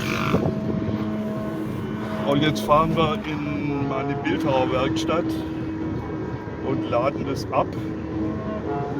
Dort werde ich den Sockel fertig bauen und dann wieder nach Stuttgart transportieren, wo ich die beiden Teile, die Skulptur und den Sockel, dann zusammenschrauben kann. Man kann heute nicht einfach in den Baumarkt gehen und sagen, ich kaufe, was ich will, sondern man muss das online bestellen und dann abholen. Alles wegen dieses winzigen Viruses. Und jetzt haben wir eine halbe Stunde gebraucht, bis wir das Zeugs irgendwie im Auto hatten. Das ist ja alles ein wenig beengt gerade.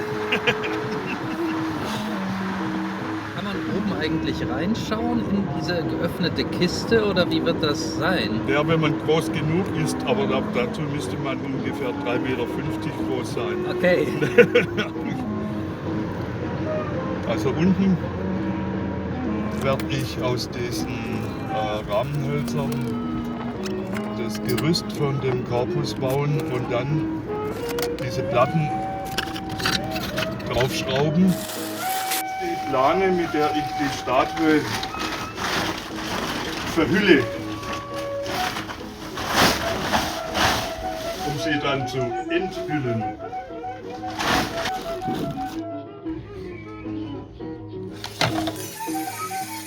Jetzt sieht man wenigstens mal, dass Bildhauen und Kunst richtig Arbeit ist. Von wegen Luft und Liebe. Wie wird denn das Wasser abfließen? Also das fließt eigentlich, die ganze Kiste ist ja hohl, sowohl oben als auch unten offen. Das heißt, wenn es reinregnet, dann fließt das Wasser eigentlich durch die Kiste durch. Ich schneide meine Filme immer sehr schnell, also meistens nach dem Drehtag. Ich habe das Material im Kurzzeitgedächtnis, gehe heim, schneide und am nächsten Morgen ist der neue Rohschnitt schon fertig. Da dachte ich eigentlich, ich brauche erstmal Pause von Filmen. Aber weiß ich, erst dachte ich, der Film wird 5 Minuten lang. Ja. So eine Kurzpräsentation, Ja. endet mit einem neuen Projekt, das du kurz sagst, die Statue. Dann haben wir uns öfters getroffen, dann habe ich doch immer weiter gefilmt und plötzlich hast du immer größere Struktur gehabt. Dann dachte ich, wir machen einen 22 Minuten Film, schöne Episodenlänge, dann wurde es 30 Minuten, dann dachte ich, jetzt 45 Minuten. Ja, und bald wird es eine Serie. Ich sag doch, jetzt bin ich heiß langsam. Ich hab's dir ja schon vor Monaten gesagt, ab jetzt ist nur noch Arbeit vor mir. Und Arbeit, die nicht unbedingt Spaß macht, sollte man so schnell wie möglich hinter sich bringen. Meine Tochter Ida haben wir ja schon im Film, jetzt sollten wir auch noch meinen Sohn Ludwig mit reinnehmen. Schießen kann er schon, jetzt müssen wir da weitermachen, wo wir vor 15 Jahren aufgehört haben. Schritt vor, Linie, Auswahl. Jawohl. Schritt zurück. Schritt zurück. Schritt zurück.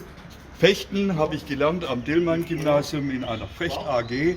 Hatte dann einen riesen Spaß dort, habe es aber dann irgendwie jahrelang sein lassen, bin später in den Sportverein gegangen, wo sie mich auf den Olympiastützpunkt Heidenheim geschickt haben, um eine Übungsleiterlizenz zu machen. Linie, Auswahl. Sehr gut. Ich habe hier gerade eine Collage gemacht. Mal schauen, vielleicht wird das das Poster. Ich experimentiere hier gerade mit Belichtungszeit und ISO. Wenn das Bild sehr dunkel ist, das ist ja auch was. Kannst du eigentlich einen Pinsel halten? Ja klar, warum? Ja, dann hast du jetzt einen Job. Das Buchstaben anmalen hat jetzt 40 Minuten gedauert und im Film werde ich es auf ein paar Sekunden runterkürzen. Wie befestigst du denn die Buchstaben? Da das alles Keramik bzw. Steinzeug ist, klebe ich es mit Fliesenkleber drauf. Das hält bombenfest. Ach. Ja, die Schrift wird direkt auf Augenhöhe sein. Da, wo sie auch hingehört. Jetzt weiß ich, dass ich richtig geplant habe. Ja? Ja. Proportionen gefallen mir gut. Sag mal, wie stabil das Teil ist. Das hält selbst einen Elefanten.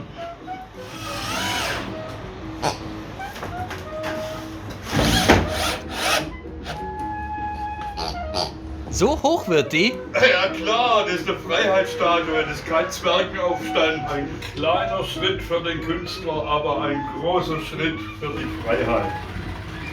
Meine Assistenten sind zwar aus dem Urlaub zurück, aber schon wieder krank gemeldet.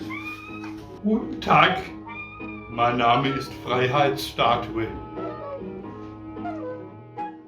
Und so skaliert man das Ich in das Selbst hinauf. So, jetzt schmeiß mich mal um. Du hast was in der Hand, das muss Mir wurscht.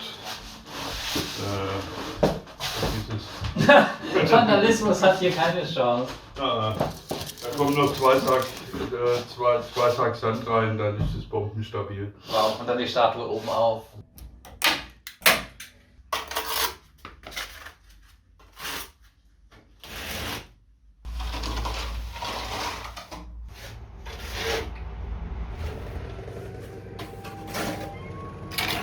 Der Ventilator hilft, dass es schneller trocknet.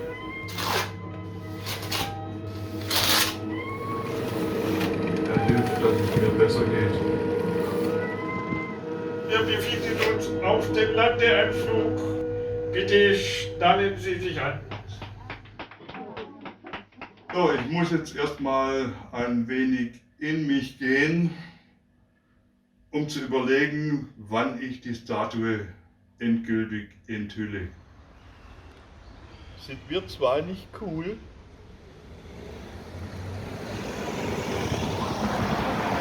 Heute ist der 22. Mai. Ich habe heute mal wieder meine Statuen an die frische Luft gebracht.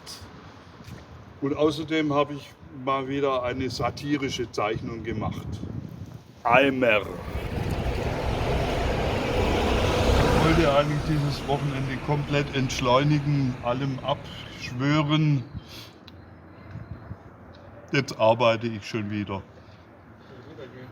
Das scheint des Künstlers Entschleunigung zu sein. So, und das ist hier Bernd Heidelbauer, ein stadtbekannter Szene-Gastronom. In erster Linie sehen mich andere als Gastronom. Ich selber bin es ganz einfach. Jedes Gespräch mit einem anderen Menschen sollte, wenn es geht, in eine philosophische Richtung gehen. Der über Jahrzehnte sich selbst zu einer Figur stilisiert hat. Ich hänge einfach gern Zeug an mich hin und fühle mich wohl, fühle mich dadurch sehr wohl. Deswegen würde ich ihn ganz gerne porträtieren.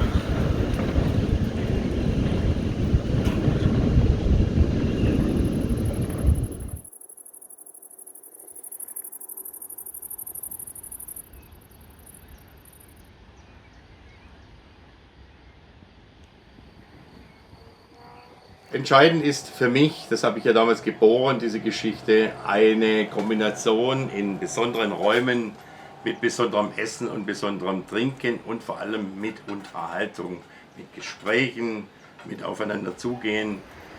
Das ist für mich das Entscheidende. Hereinspaziert. Dass es einfach nicht so 0815-mäßig aufgetafelt wird und die Gloschennummer ziehen und wieder runter, sondern es muss persönlich sein. Ein Mensch, der die Seele des Gastes aufschlüsselt und versucht, ihm auch diesbezüglich weiterzuhelfen.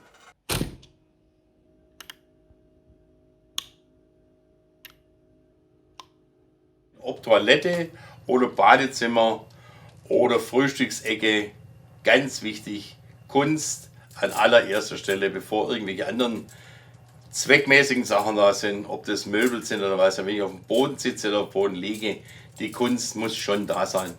Und so bin ich zu irrsinnig schönen, bedeutenden, unbedeutenden, alles mögliche Sachen gekommen. Wie ist es eigentlich für dich, gefilmt zu werden? Das ist für mich so, wie wenn ich da drüben ein Brötchen mir hole. Das ist Alltag. Herrlich, herrlich. So witzig. So witzig. Also von seinem Werk, das du bisher kennst, bist du am meisten Fan davon? Absolut. Ich finde ihn einfach auf Schwäbisch sauglatt.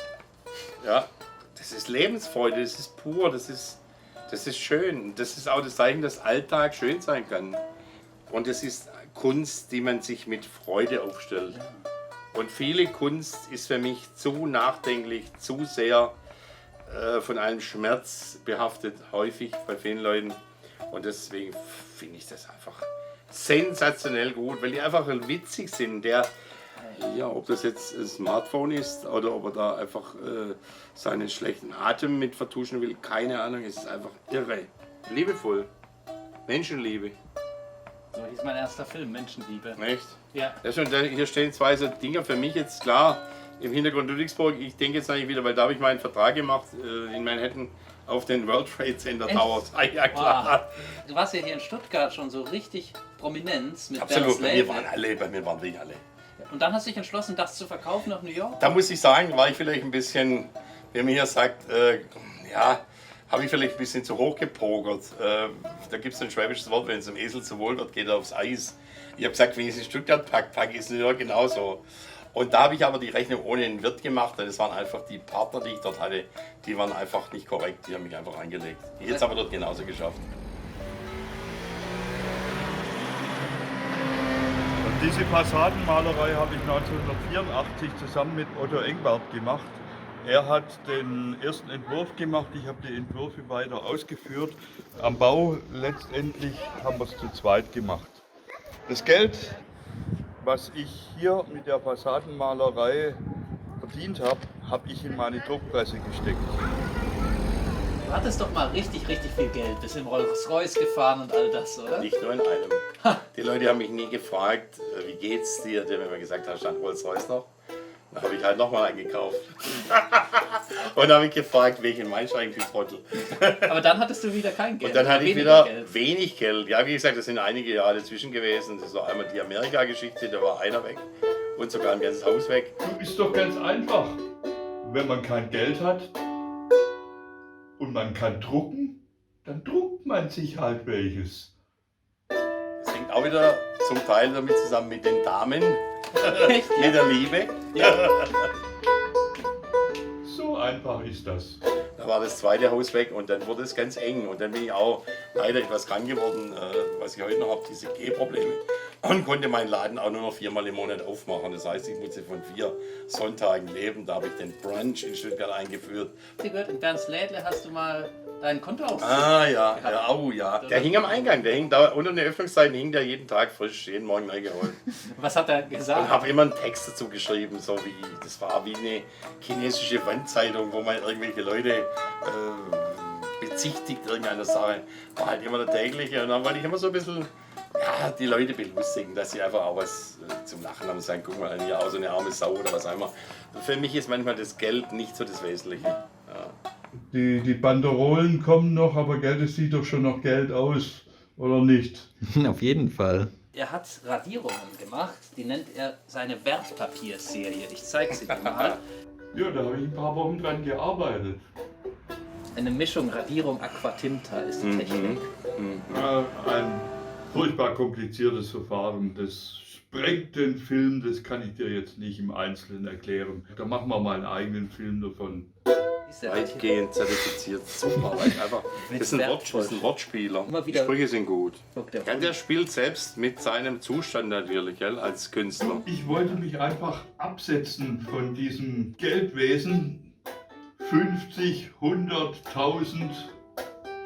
Bei mir sind es halt 77 oder 840.000.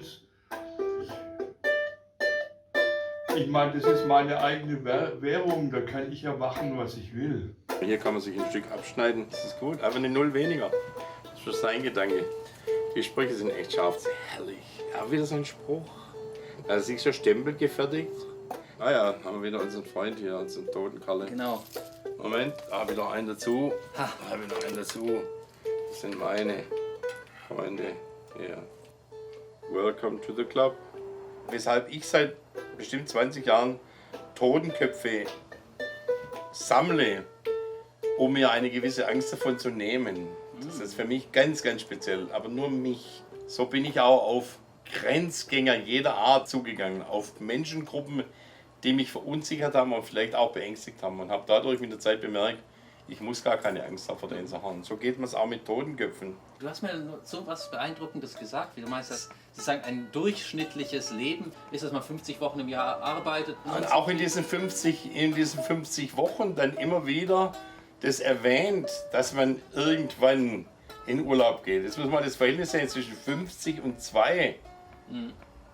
Das ist Wahnsinn. 2 Wochen Urlaub und den Rest des Jahres zehrt man davon. Mein Gott, wie ärmlich ist das?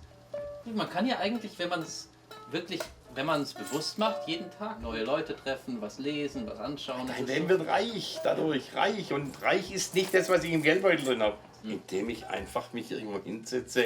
Wenn ich das Geld nicht habe, mir einen Kaffee irgendwo in einem Café zu leisten, dann setze ich mich auf eine Bank hin, beobachte andere Menschen. Fertig, das ist meine Form von Urlaub dann. Sehr gut, dann vielen Dank. Bitte sehr. Nach stundenlangen astrologischen Berechnungen habe ich heute Nacht beschlossen. Endlich sind wir an dem Punkt, dass wir mal so langsam zur Landung ansetzen. Wir sitzen hier gerade an der Pressemitteilung. Auf jeden Fall sitzen wir an der Pressemitteilung für die Statue. Wir haben gerade ein paar Stunden daran formuliert. Bin ich froh, dass du mir hilfst. Ist nicht so deins, oder? Nee, ist nicht so ganz meins. Pressearbeit ist schwer. Liegt mir eigentlich überhaupt nicht. In der Werbung gibt es ja schließlich einen Spruch. Mach nie Werbung für dich selbst, lass es lieber den Profi machen. Dann bin ich glücklich, dass ich dir helfen kann. Mir macht es aber auch Spaß. Du siehst aus wie ein Bergsteiger. Ja, bin ich ja auch. Ich muss jetzt die Gelegenheit nützen, hier noch schnell ein Foto zu machen. Das brauche ich, um einen Instagram-Kanal zu füttern. Auf dem Kanal habe ich eigentlich nur 2 wichtige Dinge. A, es darf nur Kunst sein. Ich poste nur, wenn ich wirklich ein gutes Bild habe. Und ich möchte keine Personen und keine Selfies drin haben.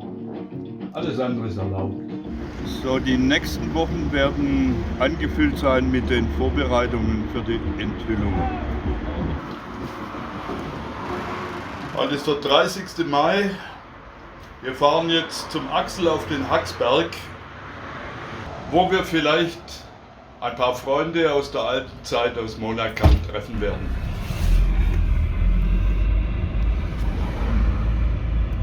Wir haben vor 2 Tagen einen Jam aufgenommen, spontan. Dirty Little Virus. Und ich habe dir gerade das Musikvideo gezeigt, was ich daraus geschnitten habe. Wie gefällt's dir? Affentitten geil.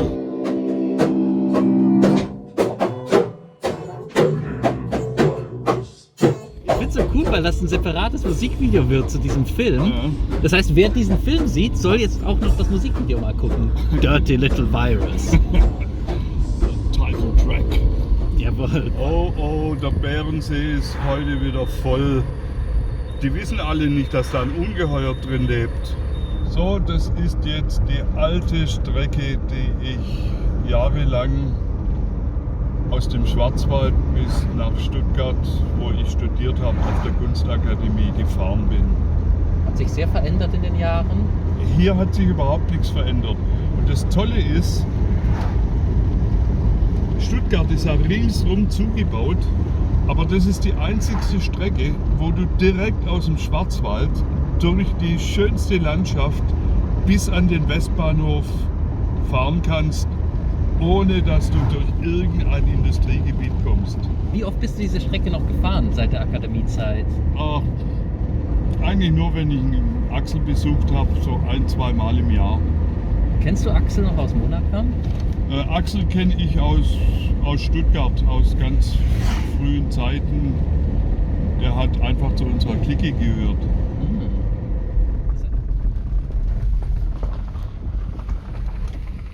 Voilà.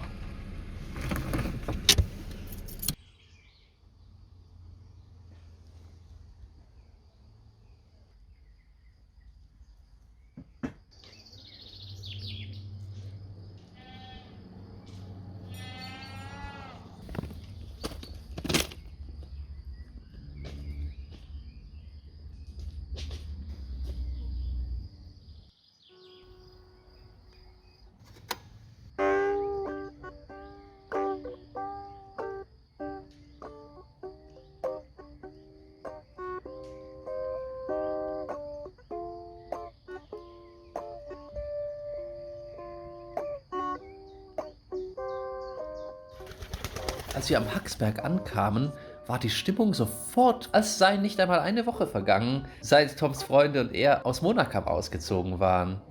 Ich hätte das alles gerne gefilmt, aber Toms Freunde waren nicht so erpicht auf potenziellen Weltruhm vor der Kamera. Hier haben wir das Plattencover von Flick Flack Huckepack aufgenommen damals. Tom hatte ein Gemälde mitgebracht, das er damals in Monacam gemalt hatte, und damit als Erinnerungsstütze kamen unheimlich viele interessante Geschichten aus der Zeit. Dieses Gemälde ist in Monacam entstanden. Wir wohnten damals in einer kostbaren Antiquität, komplett möbliert mit Biedermeiermöbeln. Wenn man diese Treppe hochkam, stand man zunächst in diesem Gang. Nach rechts ging es in die ehemalige Gaststube, wo meine Staffelei stand, an der ich dieses Bild malte.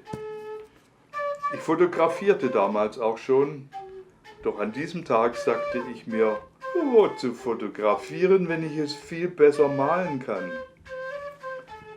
Besonders stolz bin ich noch heute, 40 Jahre später, wie ich die Atmosphäre dieses Nachmittags eingefangen hatte. Man sieht, wie das sanfte Licht des Schwarzwalds von Süden her durch das Toilettenfenster den Gang flutete.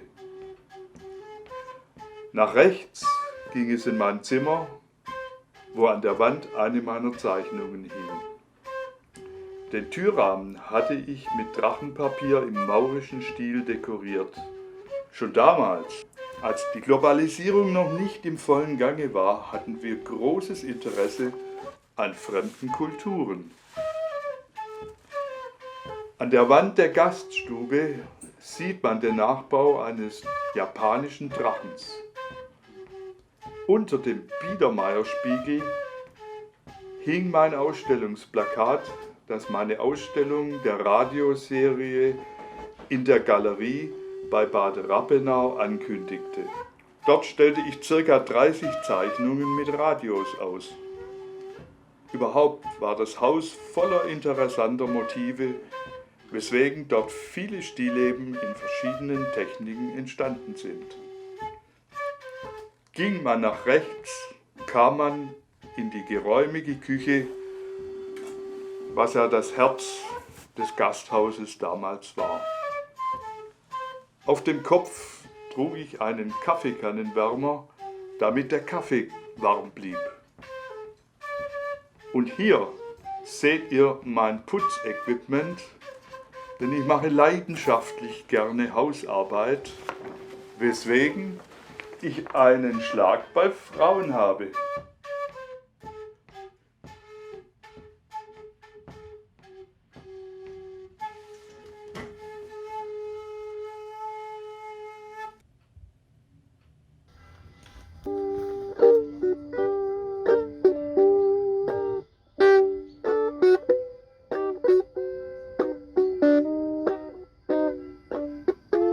Die Gespräche wurden immer ausgelassener und entspannter, während wir am Lagerfeuer saßen.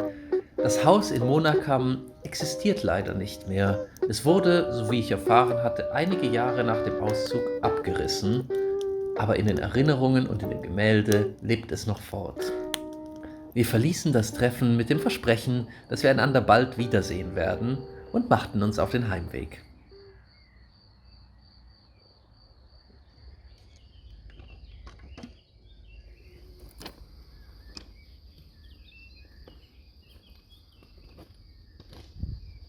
Ich fand das Treffen faszinierend, weil ich merkte, wie die Gespräche zwar nostalgisch waren, aber sofort die Energie da war, was macht man Neues, wie läuft das Leben gerade, und niemand sich in einer Nostalgie zu verlieren schien, sondern jeder doch im Augenblick lebte und glücklich war.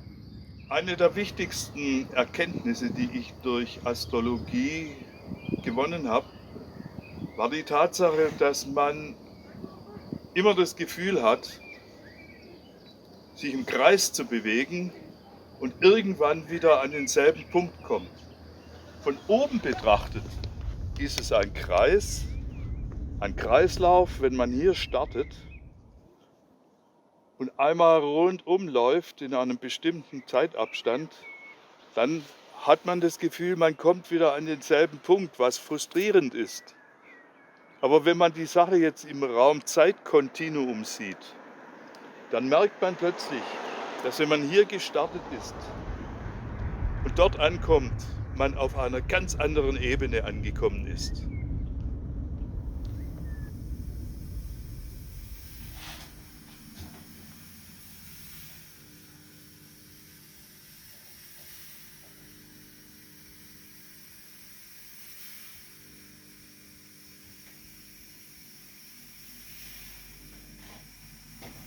Andere Leute stellen Atomraketen auf, ich stelle Freiheitsstatuen auf. Und das da gibt demnächst eine Serie von Freiheitsstatue 3.0 Mini. Kann sich jeder in den Garten stellen. Heute ist der 25. Juni. Und heute haben wir die Statue endlich aufgestellt. Morgen enthüllen wir sie. Die Schinderei hat sich gelohnt. Mein Team bestand aus Master of Logistik, Markus und Stefan, der stets mit guter Laune Hand anlegte. Aber ich habe jetzt das Problem. Hier. Man sieht sich. Ja, Mardiut, Kies. Oh, das ist mal wieder ein Wie fühlt sich das an? Super. Genau das richtige Verhältnis von Haus zu Skulptur. Geht irgendwie auch gut zusammen mit diesem neoklassizistischen Biedermeier-Shishi, was da am Haus ist.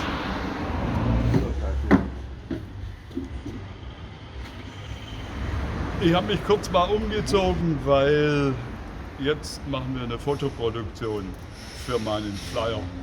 Und dann werde ich sie verhüllen. Die Krone hast du jetzt weggelassen. Mir ist es irgendwann mal klar geworden, dass es einfach zu plakativ ist. Die braucht keine Krone.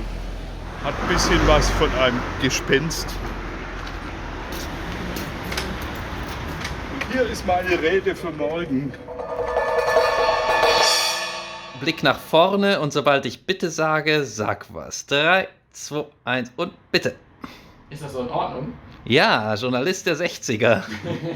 Sind wir beide von der Presse. Hallo, wir sind hier in Stuttgart West und gerade bei der Enthüllung von Vanderkoorts neuem Meisterwerk The Statue of Liberty. Und der große Meister wird in wenigen Minuten erscheinen. Eigentlich hatte ich gedacht, das Tonband fast eher als Deko zu verwenden. Aber es ist jetzt unsere einzige... Dachtest du? Ja, Nee, ja. dachtest du? Ich dachte, ich komme mit der Kamera näher ran, aber dann ging die Rede schon los. Das heißt, Das ist jetzt unsere einzige Quelle für guten Ton. Auf der Handykamera ist der Ton nur ja, stark unter Straßenlärm verborgen. Oh, jetzt wird's spannend. Und bitte. Liebe Freunde der Freiheit, was New York schon lang hat, brauchen wir jetzt auch. Das dachte ich mir, als ich monatelang im Lockdown brütete. Als Künstler bin ich natürlich Isolation gewohnt. Mehr noch, ich brauche sie ab und zu. Aber dieses Jahr hat mich echt an die Grenze gebracht. Normalerweise stehen die mehr oder weniger wichtigen Personen ja auf dem Sockel. Die New Yorkerin, die steht da zum Beispiel im Bademantel auf dem Sockel und hält ein Feuerzeug in den Wind. Das musste ich besser machen, dachte ich mir. Also befreit sich meine Statue aus dem Sockel, wie Sie zugleich sehen werden.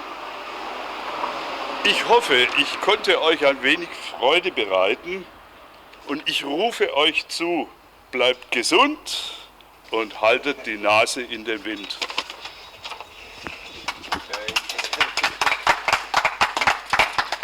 Wie ich diesen Tag feiere, ich gehe ins Augustin und schenke mir einen ein. Da kennt man sich, ja.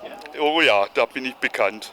Wie fühlt es sich an, nach der langen Zeit die Statue jetzt endlich mal so enthüllt zu haben? Ich bin so frei.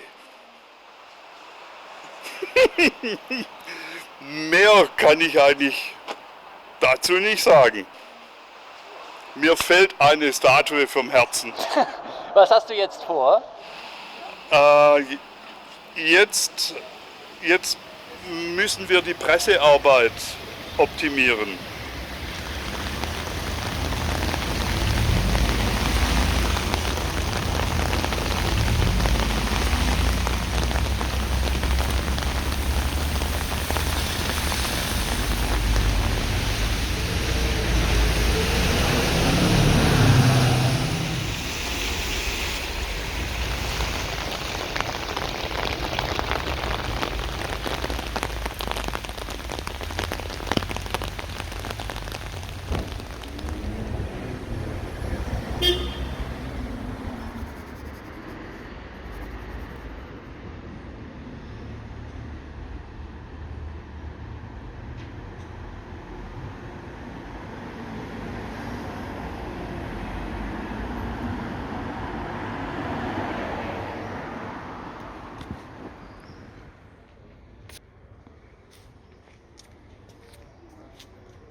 Drei, zwei, eins und bitte.